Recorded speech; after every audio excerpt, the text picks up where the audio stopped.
अब हम विमोचन करने जा रहे हैं बाल साहित्य की पुस्तक है उद्भ्रांत का बाल साहित्य। इसमें उनकी बाल साहित्य से संबंधित कविताएं, कहानियां, नाटक सभी एक जगह पर है। मैं हमारे सभी अतिथियों से आग्रह करूंगी कि इस पुस्तक का विमोचन करें, लोकार्पण करें।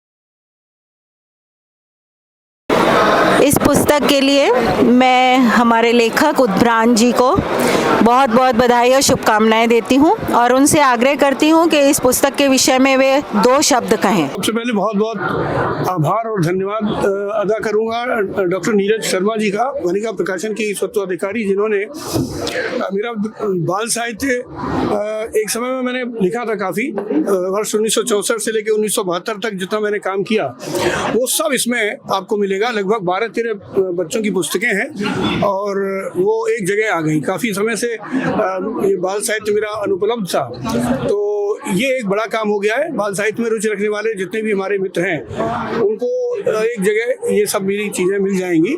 तो इसके लिए नीरज जी का, इस प्रकाशन का मैं बहुत बहुत आभार व्यक्त करता हूँ। और हमारे साथ बाल साहित्य के बड़े प्रसिद्ध लेखक सूर्यनाथ सिंह जी भी हैं, तो मैं सूर्यनाथ जी से कहूँगा कि 2 शब्द वो भी कुछ कहें इस पर। धन्यवाद, बहुत बहुत बधाई उद्भ्रांत जी। ये किताब जैसा मेले में चलते फिरते पलट के देख सकते हैं उतना देखा मैंने। उद्भ्रांत जी की प्रतिभा बहुमुखी है। बाल साहित्य से मैं सचमुच आज इनके बाल साहित्य से परिचित हुआ हूँ। नहीं तो जितना इन्होंने मिथकों पर काम किया है कविता में वो अद्भुत है। इस समय तो इतना काम किसी ने नहीं किया हुआ है। और बाल साहित्य पर जैसा मैं पलट के देख सका, इस किताब में शिशु गीत भी हैं। बाल साहित्य असल में कहते हैं तो उसका क्या होता है कि दायरा विविध है। शिशु गीत भी है इसमें, और क्या कहें, वर्णमाला सिखाने के लिए जो गीत लिखे गए हैं वो भी है, जो कि पाठशालाओं में पढ़ाए जाते हैं, और वो भी गीत है। और जो प्रेरणा देने वाले कुछ कहानियां भी हैं। लेकिन मैं अब ये देख के लोभ ये स्मरण नहीं कर पा रहा हूँ कि चूंकि इनका अध्ययन, उद्भ्रांत जी का अध्ययन मिथकों पर बहुत है, तो क्यों ना बच्चों के लिए कुछ मिथकीय चरित्रों को लेके और बच्चों के लिए कहानियां लिखें। और निश्चित रूप से ये लिखेंगे, शायद ये विचार इनको किसी ने दिया नहीं होगा, और निश्चित रूप से लिखेंगे और बहुत सुंदर लिखेंगे, और वो कहानियों के रूप में आएगा तो बहुत अच्छा होगा। बहुत बहुत बधाई, पुनः पुनः बधाई। बहुत धन्यवाद। और प्रेम जन्मेजय जी हिंदी के जो शीर्ष व्यंग्यकारों में से एक यहाँ पर मौजूद हैं। मैं उनसे भी कहूँगा कि 2 शब्द। पहले तो उद्भ्रांत जी आपको बधाई और वनिका प्रकाशन को। अब मुझे लगता है कि सूर्यनाथ जी ने इतनी बढ़िया बातें कह दी हैं, उसके बाद अपने पास कुछ कहने को रहता नहीं। मैंने आपका दूसरा साहित्य पढ़ा है पर बाल साहित्य नहीं पढ़ा, पहली बार देख रहा हूँ इसको, और मुझे आपका सुझाव निश्चित ही पसंद आया। जो आपने कहा है कि बच्चों के लिए कम से कम वो चीज़ें सामने आनी चाहिए। और वैसे तो एक पुराना मुहावरा है, सूर्य को दीपक दिखाना, तो आपके व्यक्तित्व को मैं क्या दीपक दिखाऊं। तो इतना है आपने लिखा है, इतनी सारी चीज़ें हैं, तो निश्चित रूप से बच्चे इससे समृद्ध होंगे और हम जैसे बड़े भी बाल साहित्य से समृद्ध होंगे। आपको बहुत बहुत बधाई इस आयोजन के लिए, इस किताब के लिए बधाई। बहुत शुक्रिया। दिनेश माली जी हमारे बीच में हैं, उड़ीसा से आए हैं। कोल इंडिया में वहाँ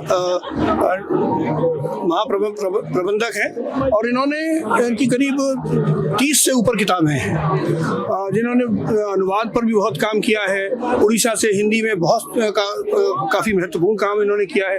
इसके अलावा हमारी पुस्तकों पर इन्होंने आलोचना की 4 पुस्तकें इन्होंने लिखी हैं, जिसमें से एक अनाद्य सूक्त पर दूसरा अवार्ड अवार्ड इनको अभी ये दिल्ली में मिलने वाला है। 3 बजे कार्यक्रम है हिंदी भवन में, तो संयोग से ये हमारे साथ हैं। मैं इनसे कहूँगा कि 2 शब्द ये बोले। सर, आपको बहुत बहुत आभार, धन्यवाद, और मुझे जो ये अवसर प्रदान किया। पहले भी मैं आपके बाल साहित्य पे राष्ट्रबंधु जी से संपादित एक पुस्तक पढ़ चुका हूँ, तो आपके शुरुआती लेखन में बाल साहित्य बहुत ही आगे आपने समृद्ध किया है। चंद्रमा पे और चांद की जो कविताएं लिखी थी आज फलीभूत हो रही है, और बाल साहित्य के माध्यम से आप बच्चों के मनोमस्तिष्क पे जो उदात्त साहित्य के अंकुर बो रहे हैं, बीज बो रहे हैं, ये वास्तव में सराहनीय है, अनुकरणीय है, और उसका लाभ हिंदी साहित्य जगत को आने वाले समय में अवश्य मिलेगा। इस संग्रह को प्रकाशित करते हुए मुझे भी बहुत आनंद आया, क्योंकि बच्चों की कहानियाँ, कविताएं पढ़ना मुझे भी बहुत अच्छा लगता है। और नाटक भी, खास तौर से इसमें एक नाटक भी है, और कहानियाँ तो हैं ही बहुत सुंदर, जैसी वो पंचतंत्र की कहानियाँ हुआ करती थी उसी तरह की कहानियाँ हैं। मुझे उम्मीद है कि आपने पहले जब लिखी तब के बच्चे जो थे वो अब बड़े हो गए हैं, लेकिन अब जो बच्चे हैं उनको ज़रूर ये पुस्तक की रचनाएं पसंद आएंगी। अब बहुत छोटे बच्चों के लिए भी हैं। आप 12 खड़ी आई बच्चों को सिखाते हैं, क ख ग सिखाते हैं, तो वो सिखा सकते हैं 4-4 लाइनें अगर बच्चों को कविता के रूप में सिखाते, क्योंकि बच्चा जब सीखना शुरू करता है तो वो कविता के रूप में गेय रचनाएं ज़्यादा अच्छे से याद करता है। हम छोटे से बच्चे को मछली जल की रानी है और इस तरह की चीज़ें सिखाते हैं, अब वो बहुत अच्छे से याद कर लेता है। तो इस तरह से यदि हम कविताओं के तौर पे छोटी छोटी रचनाएं देते हैं तो वो पूरी क ख ग वगैरह पूरा वो बहुत आसानी से सीख सकता है।